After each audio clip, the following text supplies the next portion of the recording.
सीतापुर गांव में झपरू नाम का एक लड़का रहता था।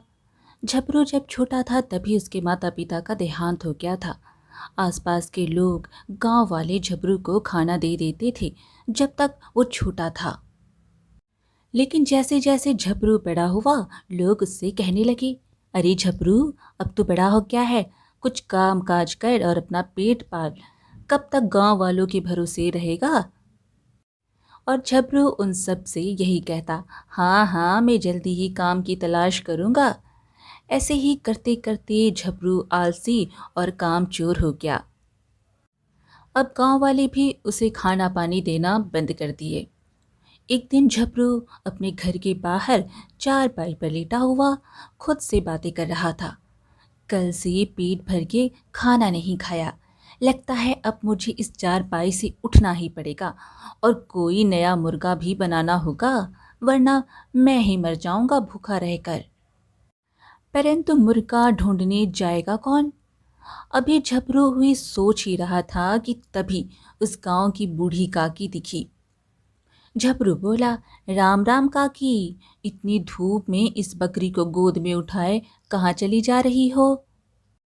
बूढ़ी काकी ने कहा, राम राम बेटा, अब इस भरी दोपहर में सैर करने तो जाऊंगी नहीं, कुछ जरूरी काम से ही जा रही हूँ। झपरू बोला, अरे काकी, मुझे तो बता दो, शायद मैं तुम्हारी कोई सहायता कर दूं। बूढ़ी काकी बोली, अरे रहने दे भला, तुझ जैसा कामचोर मेरी मदद करेगा? तू तो खुद की ही मदद कर ले, वही बहुत है। झपरू बोला, अरे काकी, ऐसा क्यों सोचती हो? तुम्हारे लिए तो मैं हमेशा खड़ा हूँ, बताओ क्या बात है? बूढ़ी काकी बोली, अच्छा, इतना कह रहा है तो बता देती हूँ। बेटा, मेरी बकरी की तबीयत कुछ खराब है, 2 दिनों से कुछ खा भी नहीं रही, आज खड़े होने की भी ताकत ना है इसमें। झपरू बोला, तो तुम क्या इसे गोद में उठाए सैर कराने जा रही हो? नहीं नहीं, इसे लेकर हकीम जी के पास जा रही हूँ, कोई दवा दिलाकर आती हूँ। काकी, तुम्हें पता है हकीम जी कितने पैसे लेते हैं दवा के? पता है बेटा, लेकिन क्या करूं, अगर इस बकरी को कुछ हो गया तो मेरा तो गुजारा भी मुश्किल है। इसका दूध बेचकर 4 पैसे बन जाते हैं।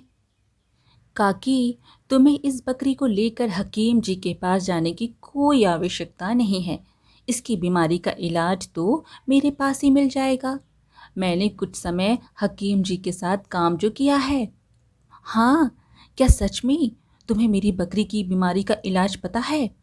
अरे हाँ हाँ काकी, बिल्कुल पता है। कितने पैसे लोगे तुम?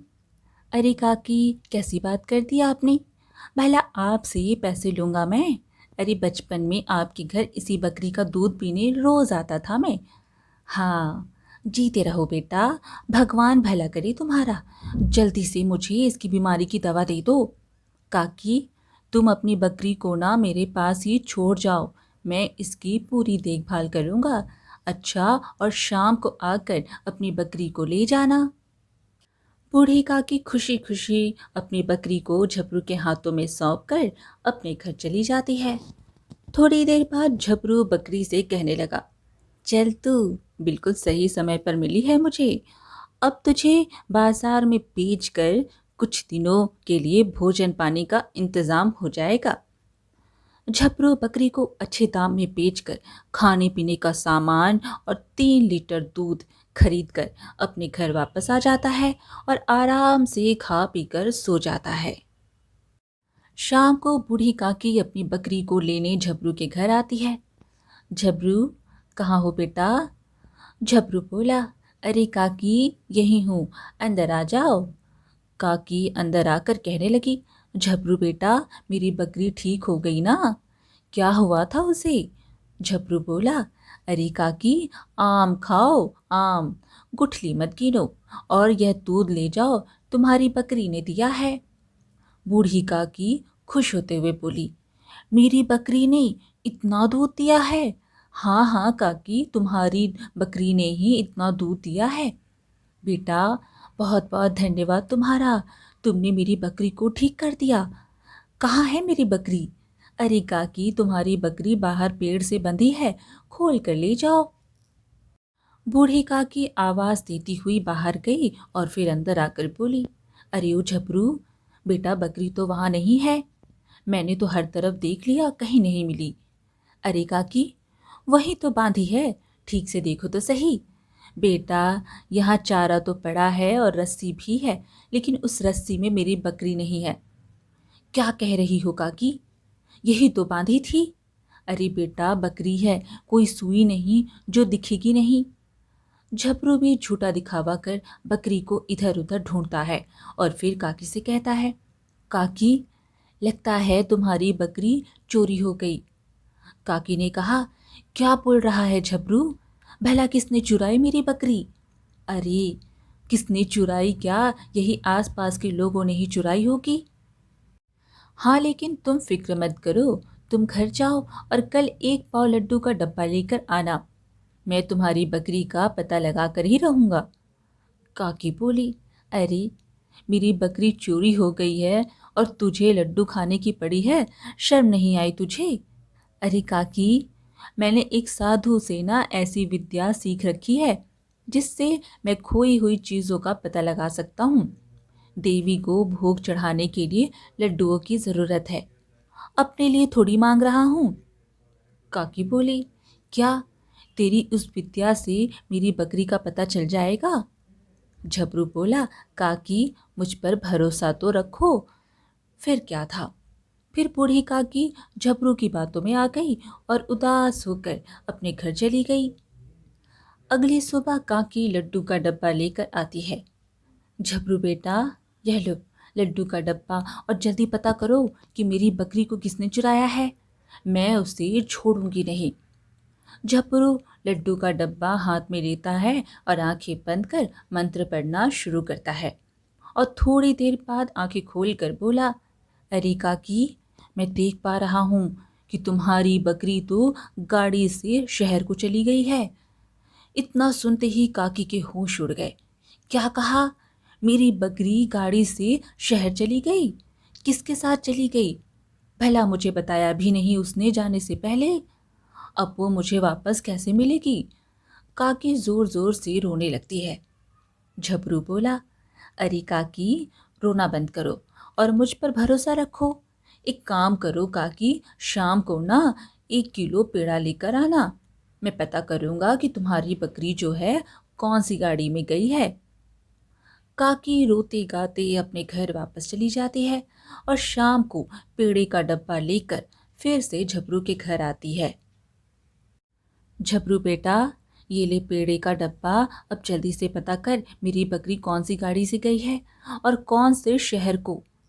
झबरू फिर से डब्बा हाथ में लेकर आंखें बंद करके मंत्र पढ़ने लगता है। कुछ देर बाद आंखें खोलता है।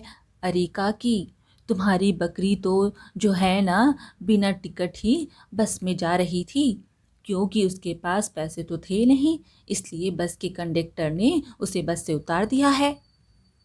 काकी बोली, हे भगवान, भला बकरी को भी टिकट लेना पड़ता है क्या? झपरू बोला, हाँ काकी, टिकट तो सबके ही लेने पड़ते हैं ना। काकी रोते हुए बोली, हे राम जी, कहाँ उतार दिया मेरी बकरी को? अब बेचारी घर कैसे आएगी? ना जाने कहाँ उतार दिया होगा, क्या होगा उसका। झपरू फिर बोला, अरे काकी, तुम रोना बंद करो पहले और फिक्र मत करो। चाहे जो भी हो, मैं तुम्हारी बकरी को अवश्य वापस लाऊंगा, लेकिन उसमें थोड़ा सा खर्चा होगा। काकी बोली, कितना खर्चा होगा बेटा? जितना भी हो, बस मेरी बकरी को वापस ले आ। झपरू बोला, काकी, बिना टिकट यात्रा करने पर जुर्माना भरना पड़ेगा। काकी बोली, कितना जुर्माना? मुझे लगता है 500 में काम हो जाएगा। काकी बोली, झपरू, तो कुछ भी कर, बस मेरी बकरी को वापस ले आ। काकी, तुम जल्दी से जमानत के पैसे ले आओ, मैं अभी जाकर बकरी को ले आता हूँ। काकी बोली, अच्छा, भगवान तेरा भला करे बेटा। बूढ़ी काकी अपने घर चली जाती है और 500 रुपये लाकर झपरू को दे देती है। काकी, अब तुम आराम से अपने घर जाओ, मैं तुम्हारी बकरी को ढूंढने जाता हूँ। 2 दिन बाद झपरू बूढ़ी काकी के घर जाकर बोला, काकी, बड़ा अनर्थ हो गया काकी। काकी ने कहा, क्या हुआ बेटा, मेरी बकरी कहाँ है? काकी, तुम्हारी बकरी को तो कोई जुर्माना देकर ले गया। काकी चिल्ला कर बोली, कौन ले गया? कहाँ ले गया? बेटा तू कुछ कर, मेरी बकरी को ढूंढ कर ला। हाँ काकी, मैं ज़रूर लाऊंगा तुम्हारी बकरी को, तुम फिक्र मत करो। काकी वैसे तो मुझे कहते हुए शर्म आ रही है, लेकिन क्या करूं, कहना तो पड़ेगा ही ना। मेरे पास पैसे नहीं हैं। काकी, काकी मुझे थोड़े पैसे दे दो ताकि मैं बकरी को ढूंढने जा सकूं।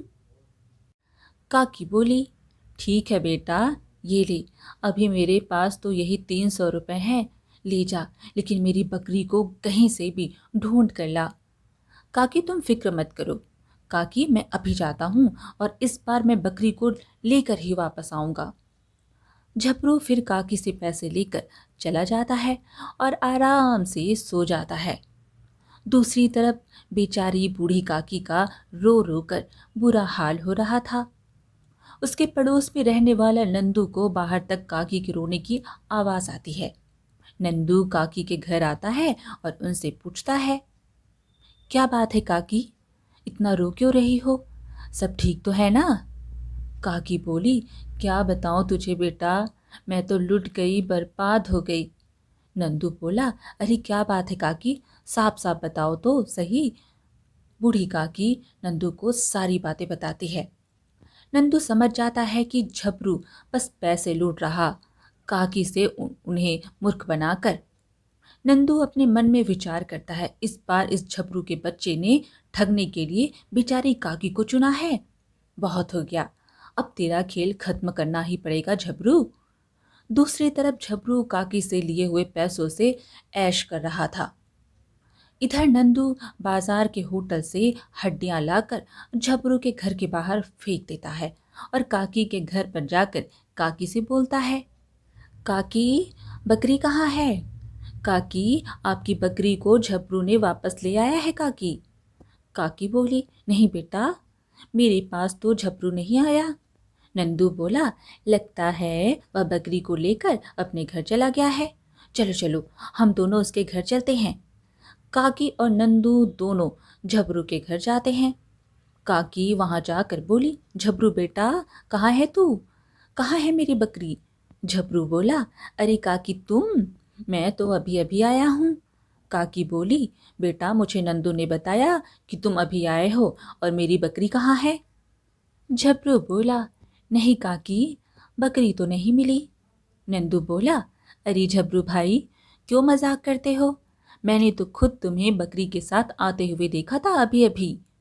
काकी ने कहा, अरे झपरू बेटा, मजाक मत करो और बस मुझे मेरी बकरी से मिला दो। झपरू हैरान होकर नंदू को देखता है। नंदू फिर बोला, भाई झपरू, जल्दी से बकरी को ले आओ, उसे देखने को तो आंखें तरस रही हैं। झपरू बोला, लेकिन मुझे बकरी तो मिली नहीं। नंदू बोला, अरे झूठ क्यों बोल रहे हो? मैंने अपनी आंखों से बकरी को तुम्हारे साथ बस से उतरते हुए देखा है, और पता है काकी, वो तो काफी तंदुरुस्त भी दिख रही थी। काकी अब गुस्से से बोली, देख झपरू, बहुत हो गया तेरा मजाक, अब बस, अब मेरी बकरी को मेरे सामने ले आओ और ये अपनी हंसी ठिठोली बाद में करना। झपरू बोला, अरे काकी, मेरी बात तो सुनो। तभी नंदू घर के बाहर पड़ी हड्डियों की तरफ इशारा करते हुए कहता है, अरे झपरू भाई, अरे यह क्या कर दिया? अरे तुमने तो बहुत बड़ा अनर्थ कर दिया। छी छी छी। बूढ़ी काकी हड्डियों को देखकर जोर जोर से रोने लगती है। अरे झपरू, यह क्या किया पापी? तूने मेरी बकरी को मार कर खा गया। झपरू चौंक कर बोला, मैंने क्या किया?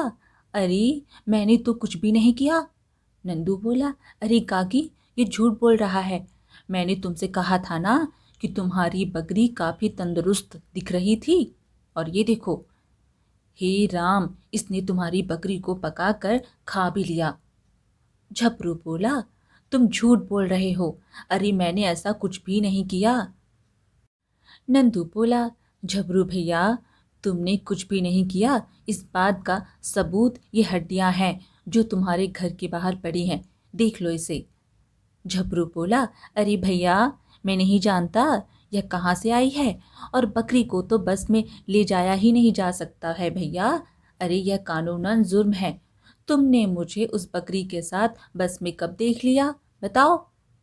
और कैसे देख लिया, जब मैं बस से आया ही नहीं हूँ? नंदू बोला, अरे वहीं से आते देखा था जहां तुमने काकी की बकरी को बस में जाते हुए देखा था। झबरू गुस्से में नंदू की तरफ देखता है। नंदू धीरे से उसके कान में कहता है, झबरू के बच्चे, मुझे सब कुछ पता है। तुमने काकी को कैसे बेवकूफ बनाकर उनसे पैसे लूटे हैं। अब चुपचाप शराफत से उनके पैसे उन्हें वापस कर दे, वरना मैं तुझे पंचायत में खींच के ले जाऊंगा। बता रहा हूं। झबरू अब समझ चुका था कि वह अपने ही जाल में फंस गया है।